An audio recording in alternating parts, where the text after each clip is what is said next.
Ako nga pala si Dave, isang addict sa paglalaro ng computer games. Lalaking bad boy. Bakit? Kasi lagi ko daw sinasagot mga magulang ko.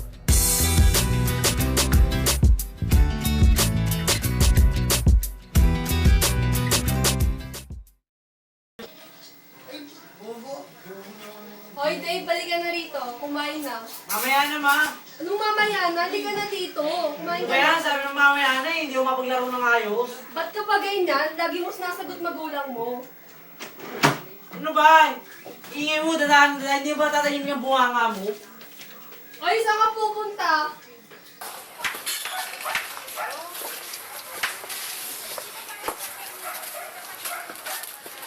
Pare ano, mukhang bad trip ka na naman sa nanay mo ah. Oo nga eh, puro bunganga na lang niya rinig ko. Ano mo masama sa paglalaro, ha? Eh, gusto mo ng racket? Anong racket? Kaming bahala sa'yo. Ano lugar to? Lugar to ng mga awesome people. Asa? Nanakaw, pre. Ayoko, pare. No, ayoko nga. Pare, huwag ka na umayaw. Nandito na tayo pa. Hoy, tara na! Hoy, pre! May pustahan tayo mamaya. Ano oras? Mga 12. 12? Pasok ako eh. Pating ka na lang. Sige, sige, try mo. Huwag may try gawin mo. Sige.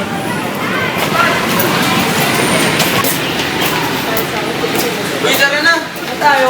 Sorry na, may pustahan tayo, diba? Kala pusta? 250 lang. Saan na tayo? Tatlo tayo eh. Tara na. Tara, tara.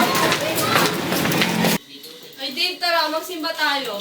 Ayoko. Anong ayaw mo? Linggo ngayon. Ayoko mo simbahan, lalaro ako eh.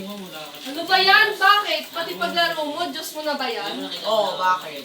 Hala, ano bang nangyayari sa'yo?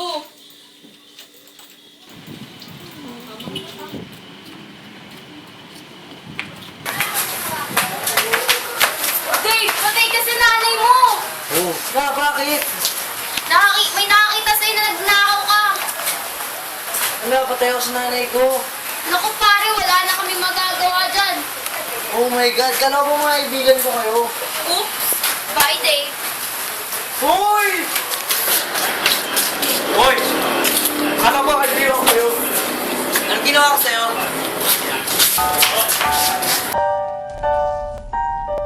Parang ang dami ko na nagawang mga sala.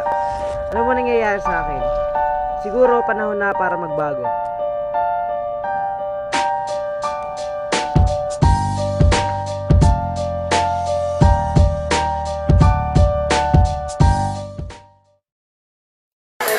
Good morning po, Father. Mamumpisan po sana ako. Father, medyo matindi po yung nagawa ko. Sige, sige. Isa ka na.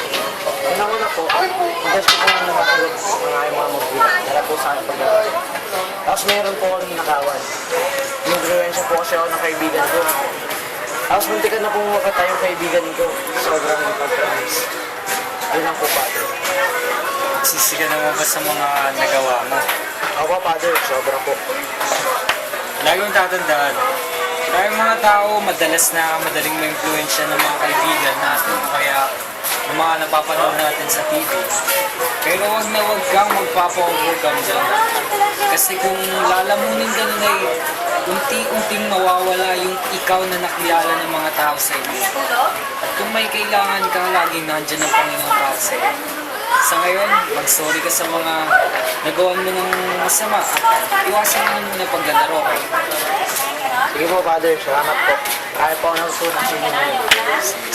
Dahil sa sarili ko ay Father, ay nagawa ko unti-unti ng pagbabago. Dati pag uwi ko, Dota muna. Ngayon uwi agad.